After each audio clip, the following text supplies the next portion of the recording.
proklamasi. Kami, bangsa Indonesia, dengan ini menyatakan kemerdekaan Indonesia. Hal-hal yang mengenai pemindahan kekuasaan dan lain-lain diselenggarakan dengan cara saksama dan dalam tempo yang sesingkat-singkatnya. Jakarta, 17 Agustus 1945, atas nama bangsa Indonesia, Soekarno-Hatta. Bertempat di Jalan Imam Bonjol nomor 1, dulunya bernama Jalan Meiji Dori, Menteng, Jakarta Pusat, berdiri kokoh sebuah bangunan dengan papan nama bertuliskan Museum Perumusan Naskah Proklamasi atau biasa disingkat Munasprok. Konon di rumah inilah Bung Karno, Bung Hatta, beserta para tokoh bangsa merumuskan naskah proklamasi untuk memerdekakan Indonesia dari tangan para kolonialis saat itu. Apakah anak Jakarta ada yang tahu milik siapakah rumah besar tingkat 2 ini? Anak Jakarta, saat Perang Pasifik terjadi, Jepang akhirnya masuk dan mengambil alih Indonesia. Pada masa inilah gedung ini menjadi tempat tinggal bagi Laksamana Muda Tadashi Maeda. Laksamana Maeda, seorang perwira tinggi Angkatan Laut Jepang kala itu, memiliki andil besar dalam kemerdekaan Indonesia. Bagaimana bisa ya anak Jakarta? Peristiwa pengeboman wilayah Hiroshima dan Nagasaki menyebabkan lumpuhnya kekuasaan Jepang di berbagai wilayah jajahannya, termasuk Indonesia. Informasi Jepang yang mengaku kalah dari sekutu menyebar luas pada 15 Agustus 1945 dan mengakibatkan kosongnya kekuasaan atas Indonesia kala itu. Sehari setelahnya, Bung Karno dan Bung Hatta diculik oleh beberapa pemuda ke Rengas Dengklok untuk mendesak keduanya segera memerdekakan Indonesia. Mendengar hal tersebut, Ahmad Subarjo yang pada waktu itu bekerja di kantor penasehat Angkatan Darat Jepang pergi ke Rengas Dengklok untuk bernegosiasi dengan para pemuda agar membebaskan Bung Karno dan Bung Hatta. Gayung bersambut, kedua tokoh bangsa tersebut dibebaskan dengan syarat proklamasi harus segera diumumkan tanpa bantuan Jepang. Walaupun kedatangan keduanya ditolak oleh Kepala Staf Tentara Angkatan Darat Jepang, Bung Karno dan Bung Hatta tidak menyerah dan meminta Jepang tidak menghalang-halangi Indonesia untuk merdeka dengan caranya sendiri. Berkat koneksi Ahmad Subarjo, akhirnya Bung Karno dan Bung Hatta diberi izin untuk merumuskan naskah proklamasi di rumah Laksamana Maeda. Rumah ini dipilih lantaran pertimbangan rumah Maeda yang terletak di kawasan Menteng merupakan wilayah Angkatan Laut Jepang yang tidak bisa sembarangan dimasuki orang, bahkan Kempeitai Jepang. Setelah mendapat izin dari sang tuan rumah, tepatnya jam 10 malam para pemuda menjemput anggota PPKI untuk merundingkan naskah proklamasi. Memasuki museum ini masih terlihat jelas dari perabot dan diorama yang menggambarkan suasana ketegangan malam itu. Mulai dari ruang tamu tempat Laksamana Maeda menerima rombongan Bung Karno dan Bung Hatta,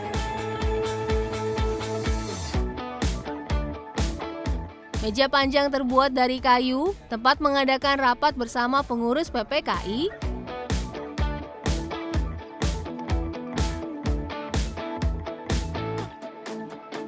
ruangan tempat Sayuti Melik dan BM Dia mengetik naskah proklamasi,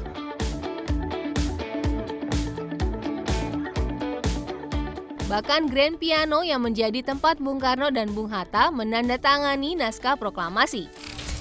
Di lantai 2 museum ini terdapat rangkaian informasi mengenai sejarah panjang memperjuangkan dan mempertahankan kemerdekaan di tahun-tahun pertama Indonesia merdeka. Di lokasi yang sama, terdapat beberapa benda yang dipakai oleh para tokoh golongan muda dan tua saat itu. Bahkan, kamar mandi lengkap dengan bathtub, wastafel, dan kloset masih terlihat bersih. Menariknya lagi, di Museum Perumusan Naskah Proklamasi, anak Jakarta dapat mempelajari sejarah dengan canggih melalui aplikasi. Keren ya anak Jakarta? Selain itu, di bagian halaman belakang museum terdapat sebuah bunker yang diduga dibangun saat kependudukan Jepang di Jakarta. Bunker ini berfungsi sebagai tempat berlindung ketika terjadi hujan peluru dari udara saat tentara sekutu menyerang. Namun, saat tim Jakarta mencoba menyusuri, bunker ini hanya sepanjang kurang lebih 3 meter dan buntu di sisi satunya. Kemungkinan besar sih karena bunker ini tersambung dengan bangunan-bangunan lain di wilayah Menteng ini. Oh ya, anak Jakarta, kembali ke detik-detik proklamasi, ada cerita menarik di balik mesin ketik naskah proklamasi loh. Mesin ketik yang ada di rumah Laksamana Maeda bukanlah mesin ketik dengan huruf Latin, melainkan huruf kanji. Untuk menyiasatinya, Laksamana Maeda memerintahkan Sasuke Mishima untuk meminjam mesin ketik dengan huruf Latin dari konsultan Jerman yang tempatnya tepat di sebelah rumah Maeda. Tepat pukul 2 pagi, naskah proklamasi rampung dan berbekal naskah inilah proklamasi dikumandangkan beberapa jam kemudian di kediaman Bung Karno yang berjarak hampir 2 km dari rumah Maeda. Di Jalan Pegangsaan, Jakarta Pusat inilah Bung Karno, Bung Hatta, beserta tokoh penting lainnya menggemakan proklamasi sebagai tanda kemerdekaan Indonesia. Namun kini rumah Bung Karno sudah tidak ada anak Jakarta. Ada dua versi alasan rumah Bung Karno sengaja diratakan oleh pemiliknya. Versi pertama adalah Bung Karno tidak menghendaki kediamannya dikultuskan banyak orang di kemudian hari.